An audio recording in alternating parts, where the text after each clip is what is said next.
में मना रहे हैं। बड़ी पवित्र भावना के साथ आज का पर्व मनाना है। हमारे सत्य कबीर धर्म में मात्र एक ही व्रत हम लोग करते हैं, वह है पूर्णमासी का व्रत।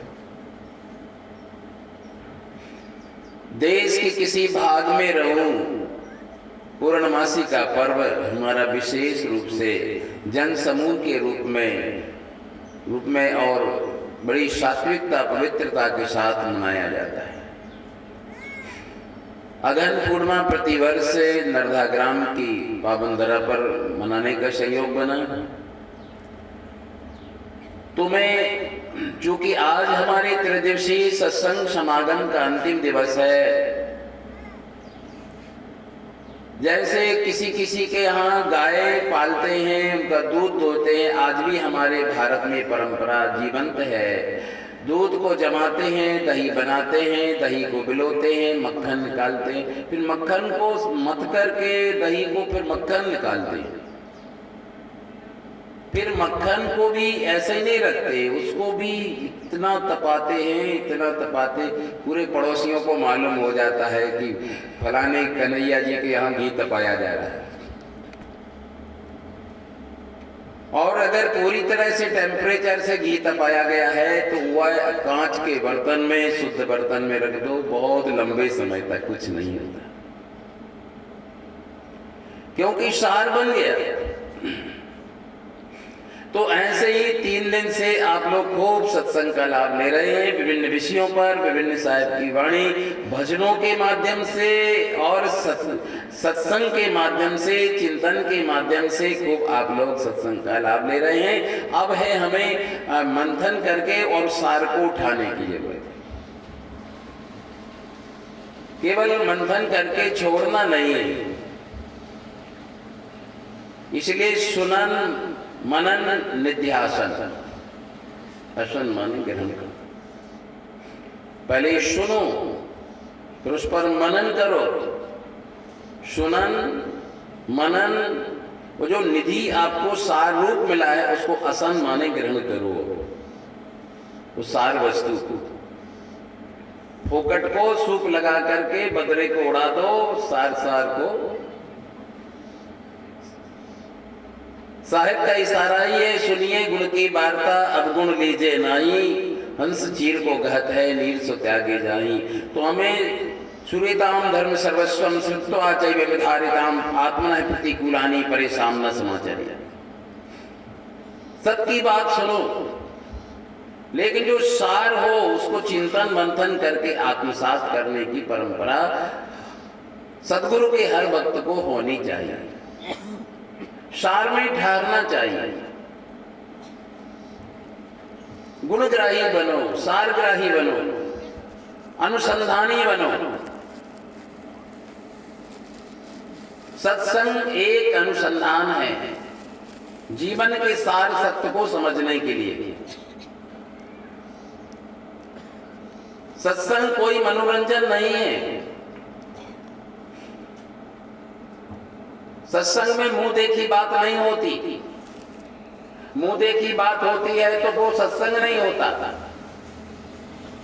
सत्संग कोई मनोरंजन नहीं है। मनोरंजन होता है तो सत्संग नहीं होता।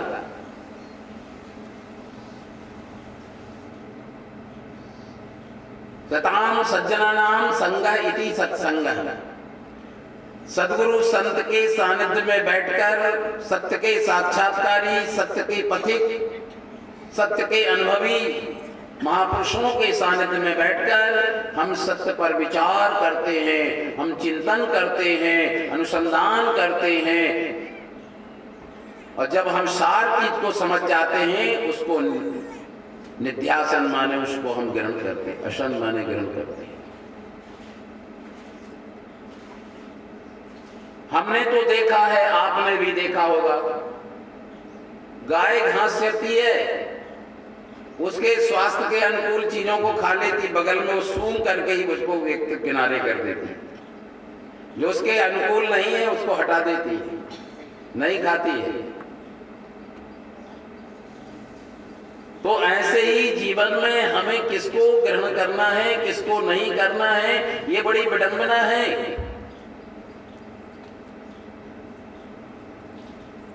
जंगल में भूले हुए व्यक्ति को किनारा मिल सकता है अगर प्रयास करेगा तो, लेकिन शब्दों के जंगल में भूल गए तो फिर मुश्किल है आपको बचाना। इसलिए आज केवल जलवायु प्रदूषण की समस्या तो शासन लट रहा है, जलवायु प्रदूषण हो रहा है, जलवायु, किसानों को और ज्यादा दंड कर दिया। अगर जो नरवाई जलाएगा ना धान की या खेत में गेहूं की, उसको बड़ा जुर्म और बढ़ा दिया है। पर्यावरण समस्या बढ़ गई है पूरे विश्व की। भारत में को भी राष्ट्र संघ दोषी मान रहा है कि आप कृषि प्रधान देश है, वहां से पर्यावरण ज्यादा दूषित हो रहा है। इसलिए तो वास्तव में यहां केवल जलवायु प्रदूषण ही नहीं, वस्तुतः है आज एक जो नाना प्रकार के मत मतांतरों का भी प्रदूषण है। और अगर आप इस प्रदूषण से बचना चाहते हो, जो नाना प्रकार की भ्रांत मान्यताओं के प्रदूषण से बचना चाहते हो, तो कोई पूरे पहुंचे हुए गुरुजनों का सानिध्य प्राप्त करके हर चीज का चिंतन करो। धर्मदास बन करके चिंतन करो, इंद्रमती बन करके चिंतन करो, और सार को ग्रहण करो, असार को छोड़ देना। सार प्लस असार, बस इसी का नाम संसार है।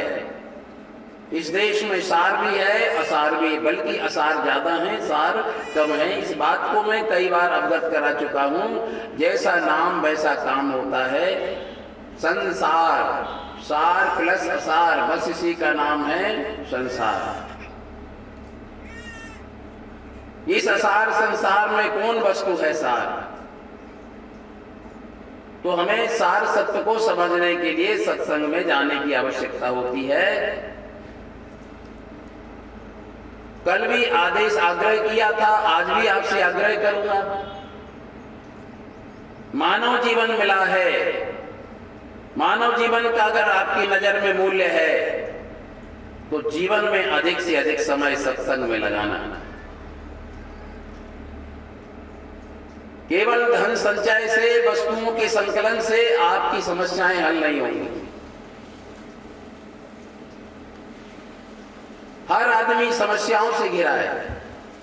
कोई कहता है गुरु महाराज मेरी ये समस्या है, कोई कहता है वो समस्या है, किसी का पेट दर्द है, किसी की पीठ दर्द है, किसी का हाथ दर्द है, किसी का कान दर्द है, किसी को मस्तक दर्द है, तो कोई कहता है मेरा पैर में दर्द है, कोई कहता है कि मेरे बेटे नहीं है, तो कोई कहता है मेरी बेटी है।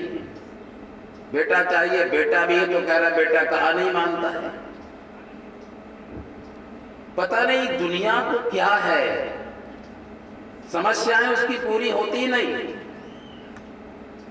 एक समस्या के बाद दूसरी समस्या, हिंदू कैसे भूत चला आता है।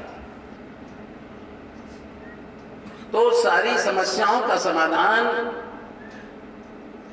इस सद्गुरु के सत्संग समागम में मिलेगा। रोग अनेक, औषधि एक, समस्याएं अनेक, समाधान एक, वो है सत्संग। परंतु सत्संग में आने की कुछ शर्तें हैं, सद्गुरु ने खुद रखी हैं। सत्संग में आने की शर्तें क्या है? संत मिलन को चाहिए तज माया अभिमान, ऐसा ही है ना? मैं भूल तो नहीं कर रहा हूं। संत मिलन को जाइए तजमाया अभिमान, ज्यों ज्यों पग आगे धरे तो कोटिल यज्ञ। तो सत्संग में जाएं, सुपात्र बन के जाना, व्यवहारिक बन के नहीं जाना। हमारे दिल साहब जी के यहाँ नहीं जाएंगे तो अब चलो अब एक हाजिरी दे आते हैं, कुछ लोग हाजिरी दे नहीं आते। सत्संग की सदगुरु ने शर्तें रखी, संत मिलन के लिए सत्संग में जब आप जाएं, माया अभिमान प्रपंच को छोड़ करके ही जाना। अमीरी गरीबी का भेद दूर कर देना। हम मिनिस्टर हैं, बैरिस्टर हैं, कलेक्टर हैं, आप कुछ भी हो, आप अपनी जगह पर हो, लेकिन सत्संग में सब समान। सत्संग में और शमशान में सब समान माने जाते हैं। नाम ही शमशान, जहां सबकी शान बराबर हो जाती है, वो शमशान। इसलिए सत्संग में माया और अभिमान को त्याग करके धर्मदास बनकर, इंद्रमती बनकर, मुमुक्षु बनकर, तितिक्षु बनकर और सत्संग में जरूर जाएं।